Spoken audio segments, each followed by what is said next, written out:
Hoje recebemos em nosso PostoCast a doutora Eirlis Lemos.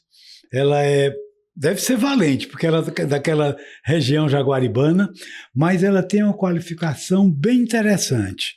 Ela é educadora, administradora, psicanalista, educadora e escritora. Então, ela tem várias facetas na sua vida e essa experiência ela vai trazer aqui para nós. Ela tem um filho, Guilherme, e a qual ela admira muito pelo que eu vi na abertura do seu livro. E mais um detalhe, no final, ou talvez na parte 2, nós vamos mostrar mais uma obra dela além do filho. Então, vamos ouvir a Eirlis. É um prazer estar aqui participando do PostoCast, né? Eu tive que decorar porque é podcast, eu PostoCast, mas ficou bem legal. E eu estou achando maravilhoso esse PostoCast. E eu estou feliz por estar aqui, poder contribuir com você. Eu espero que o que você vai apresentar para nós seja de grande valia, tanto para o nosso principal público, que é o proprietário de postos de combustíveis, o associado principalmente, também muito importante, o frentista, que é o nosso melhor material, e principalmente a população do Ceará. A gente tem interesse que todos tenham coisas boas vindas da sua cabeça privilegiada, que conhece bastante o ser humano, principalmente na área de administração e na área de psicanálise. Então, fale um pouco da tua carreira em si, como é que você começou. Eu já conversei com você nos bastidores e sei que você começou até com venda de carro, é verdade? Não, na verdade, eu sempre fui muito inquieta, né? Minha primeira formação é administração. E aí eu comecei a trabalhar com a parte de treinamento na área de vendas e tinha um treinamento muito bacana que era o TVV, Território Virtual de Vendas, que era um treinamento de imersão e eu me apaixonei pelo treinamento. E depois eu entrei para a parte emocional e comportamental. Então, desde o começo você se interessou pela cabeça das pessoas. Pela cabeça das pessoas. Porque o que eu percebi? Você faz um treinamento dentro de uma empresa para falar de processos. Você ensina um processo. O funcionário entende o processo, mas ele não segura o processo por muito tempo. E ele não segura esse processo por muito tempo porque ele não tem condições emocionais condição emocional para segurar. Ele acaba desfocando, porque ele está perdido. Às vezes ele está naquela empresa, ele não sabe por que está. Ele está pelo salário, ele não sabe por que está. Então fica desafiante para ele manter-se dentro de um processo quando ele não sabe por que está ali. E às vezes é um processo que ele não acha muito legal fazer. Mas Eirlis, a cabeça importante não é só a do funcionário. Não. O dono também precisa ser trabalhado. É o mais importante. Então, como é que você vê o empresário cearense, especificamente nessa área de automóveis, que inclui posto de gasolina, e como vê o funcionário, o atendente, que na realidade, o que precisa mais aparecer para o público é aquele que atende. Então, fale desses dois personagens. Olha, o empresário, ele precisa entender que aquela empresa, ela vai refleti-lo para o seu público. Então, muitas vezes, ele traz uma pessoa para dentro da empresa para dar um treinamento, mas ele não participa. Tá errado. Eu gosto sempre de brincar que eu conheço empresário que só tem 2 tipos de gente que ele não gosta. É o cliente e o empregado. Exatamente. Se você não gosta do seu cliente, se você não gosta do seu empregado, o que é que você está fazendo nessa profissão de empresário? Exatamente. Então, eu acho que o empresário ele tem que ser, acima de tudo, uma pessoa que goste de gente, concorda? Ele precisa, acima de tudo, entender que ele está envolvido no processo. Tem gente que brinca de dono, que adora o título de dono. Mas o dono, ele é a pessoa que tem por obrigação de ser o mais equilibrado dentro da empresa. Ele é quem tem por obrigação entender todos os processos da empresa. Ele tem por obrigação saber em quanto tempo é viável que o seu funcionário execute determinadas funções, né? O tempo mínimo e o tempo máximo. Ele tem por obrigação. Mas alguns, eles fazem o seguinte: eu estou pagando. E não é assim. Né? Não é assim. Porque você paga um funcionário, mas o funcionário está dando um serviço. É uma troca. E tem que haver sinergia. Sim, porque assim, eu estou dando o meu potencial enquanto profissional. E você está me retribuindo financeiramente pelo que eu estou fazendo. Então, não existe essa coisa, não existe bonzinho. O empresário, ele não é bonzinho, né? Ele é uma pessoa que tem uma ideia e que ele põe a cara a tapa, né? Verdade seja dita. Ele põe a cara a tapa. Mas aí, sozinho ele não anda. Ele tem que ter equipe. Ele precisa da equipe. E ele precisa gostar dessa equipe. Ele precisa, o dono do posto precisa dizer aos seus funcionários que eles são importantes. Porque se o funcionário não estiver para abastecer, o dono do posto não vai abastecer. Você me fez lembrar, eles, de uma visita quando eu tinha posto Esso. O pessoal mais novo não lembra da marca Esso, mas foi a maior do Brasil. Então, na época, a gente tinha esse posto e eu recebi a visita de um diretor, que ele era inglês, embora a Esso seja americana, mas esse diretor era inglês, Martin Todd, lembro até hoje o nome dele. Ele chegou no posto, nós conversamos, mostramos as instalações, mostramos os serviços que prestávamos. Quando ele ia embora, foi lá para o pátio, para a área de atendimento, e olhou assim para mim e disse: tu está vendo ali o frentista? Eu disse: rapaz, a pessoa mais importante do posto não é você, é o frentista.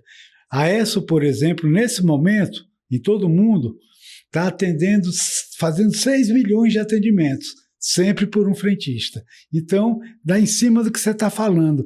O frentista, o dono do posto tem que estar procurando sempre encantar o cliente e, ao mesmo tempo, o cliente interno, que é o frentista. Exatamente. Olha só, às vezes o dono do posto pensa o quê? Todo mundo tem que abastecer, então vai passar, vai abastecer, vai chegar, eu encho o tanque, põe tanto, o frentista vai fazer isso, ele vai embora. Não é assim. Porque se você é bem acolhido no posto, quando você pensar em abastecer, você pensa naquele posto. Você, como consumidora, tem preferência por algum atendente, por algum posto, alguma coisa? Sem citar, lógico, a questão Claro, não vou citar, mas eu vou falar na ordem inversa. Eu tenho aversão a alguns. Que você não vai mais naquele estabelecimento. Só se eu tiver assim... Na lona na mesmo. Na lona, assim, olha, se você ou como diz o cearense, no prego. No prego. Tá no prego. Exatamente. Se eu tiver no prego, fala assim, olha, se você não chegar, se não for nesse posto, você não chega na outra esquina, aí eu vou. Mas também assim, ó, põe litro. Mas são muitos que você tem esse problema? Eu posso te dizer que eu tenho, pelo menos assim, de cara que eu posso falar sem errar para você, uns 4. Aqui em Fortaleza. Então isso quer dizer que eles estão precisando de educação, de administração. E ainda lhe digo, a culpa sempre é do líder, sabia? Claro. Então o culpado não é o frentista. Não, olha, aconteceu uma situação comigo e eu pedi para chamar o gerente. Eu estou esperando o gerente até hoje. Olha, se você quiser, eu estou aqui no Sindipostos. Sabe? Até hoje. Ele não foi. Tu ficaste no carro esperando? Fiquei no carro esperando. Eu fui atendida e ele não foi. E o que é que o frentista dizia? Não, o frentista, na verdade, ele foi estúpido, mal educado, porque o nosso sol aqui é muito ameno. E tava um sol e ele estava bem de frente. Menos 10 graus. E aí eu só fiz colocar o carro, tirei aqui e fiquei do outro lado, só enquanto a fila andava, para eu não ficar naquele sol, porque estava de frente para mim. E aí, alguém grita que eu estava furando a fila. Eu falei, não, eu estou só esperando chegar a minha vez, eu estou aqui, né? E o frentista começou a falar, começou a bater boca. Eu falei, tá louco? Tá louco? Eu disse, olha, você tem que prestar atenção quem chega, você tem que prestar atenção à ordem, porque assim, O cliente, ele pode chegar e ele pode muito bem não ter visto um carro que estava no seu ponto cego. Mas o frentista, ele tem que estar atento para falar assim, olha, aquele chegou primeiro, deixa eu atender e eu já volto. E isso não precisa você falar com grosseria. Basta falar assim, olha, te atendo já, esse aqui chegou primeiro, acabou.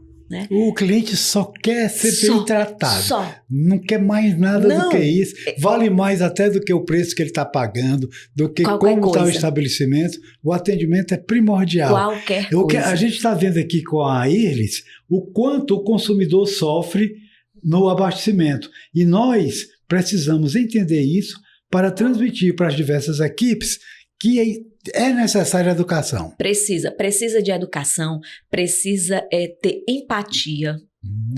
O dono do posto precisa trazer a ideia para essa equipe de frentista que a função dele é importante. O dono do posto precisa entender a função do frentista é importante. E mostrar ao frentista que ele é importante. Porque às vezes ele já está ali, tipo, eu não tenho nada, não sou nada, não faço nada, não sei o quê, vou ser frentista. É o que me apareceu. Então, ele não dá o menor valor a si mesmo. Não dá. E ele precisa ser acolhido. Profissionalmente falando, ele precisa ser acolhido. Tem um monte de menino muito novinho que é frentista, ele precisa ser acolhido. Não necessariamente que ele vai passar a vida toda como frentista, se ele não quiser. Mas ele saber que a função dele é importante. Nós precisamos saber que nós somos importantes. Nós precisamos saber que ali o nosso tempo é importante para o outro. Então, a gente não pode deixar que o outro pense que nós estamos ali por nada. Não é. Porque aqui no Brasil, principalmente, nós não abastecemos os nossos carros. Nos Estados Unidos, você sim. Abastece. Exatamente. Aqui teve uma passagem há muito tempo e parou. Teve. Eu uma vez, inclusive, fui... Gente, eu me enrolei toda. Abasteci, mas... Não... Um dia eu vou contar essa história, porque eu fui um dos que tive posto self-service. Mas aí é outro momento. Hoje a gente vai falar principalmente do relacionamento frentista, proprietário de posto. Você falou um pouco sobre o turnover? Olha, o turnover é um gargalo. Só para esclarecer, o turnover é a rotatividade do empregado no negócio. Exato. Então, diga. Então, é gigante. Porque tem postos aqui que quando eu estou acostumando com a cara, muda. Então, o turnover é ruim. É ruim, porque assim, você está o tempo inteiro, como a gente fala aqui no Ceará, você está malhando em ferro frio, porque você treina uma equipe, mas se você não valoriza a equipe, aí vem outro, você tem que treinar, porque se nessa pessoa que chega, que está fora dessa dinâmica, que já está caminhando, essa pessoa ela vai destoar. E aí vai que o cliente chega e pega exatamente o desavisado. E aí é onde tem a importância do treinamento do pessoal. Eu estava brincando um dia desse, e o que é que a gente observa? Quando um frentista vai ser admitido, o dono, na ignorância da grande maioria, diz o seguinte: olha, tu cola naquele que é o menos ruim. Então, essa é o ensinamento que, infelizmente, alguns donos de posto têm feito. E o nosso sindicato tem procurado educar tanto o proprietário, o gerente e os frentistas, porque a gente entende que isso que você está tentando mostrar aqui é que faz com que um negócio prospere. Você imagine que eu tenho um negócio e eu coloco, vou pegar o teu exemplo, e eu coloco um funcionário novo e falo, cola naquele que é o menos ruim.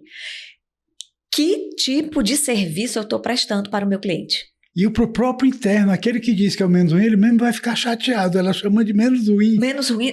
Não. Ou então, se ele estiver naquela esfera de tô aqui não sei porquê, tô aqui pelo salário do final do mês, ele vai dizer assim, já faço demais, e não é. Então, eu acho que a grande função de um dono de posto é mostrar àquela pessoa que ele é importante. Exato, claro.